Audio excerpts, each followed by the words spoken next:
দেখুন বড়শি দিয়ে পুকুর থেকে কিভাবে একটা বিশাল বড় সরপুঁটি মাছ ধরলাম।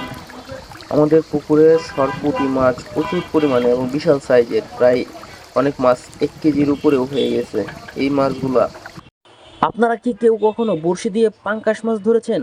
আজকে আপনাদের দেখাবো পাঙ্গাস মাছ। আমার দাদু বড়শি দিয়ে বিশাল বড় একটা পাঙ্গাস মাছ ধরেছেন। মাছটার সাইজ একটু লক্ষ্য করেন।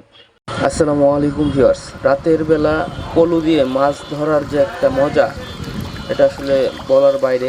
এখন আমরা ধরবো একটা শিং মাছ। শিং মাছটা আসলে ধরা খুব বিপজ্জনক, কারণ শিং মাছে কাটা দিলে অনেক দিন পর্যন্ত ব্যথা থাকে। বিশাল বড় একটা শিং মাছ পলো দিয়ে রাতের বেলা অন্ধকারে বিশাল সাইজের একটা কই মাছ ধরলাম। বড়শি ফেলার সাথে সাথে পুকুর থেকে মাছ উঠে আসছে। মাছের সাইজ গুলো দেখেন। এটা হচ্ছে বাটা মাছ।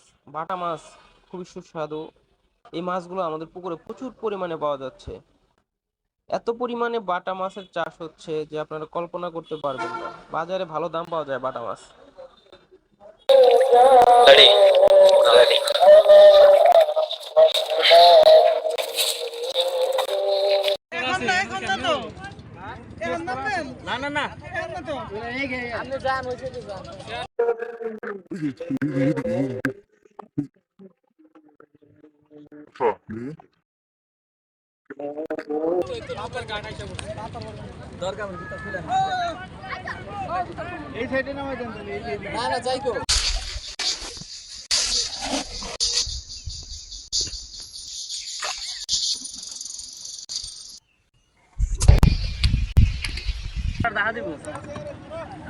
পানিতে নামান রাখলাম ভাই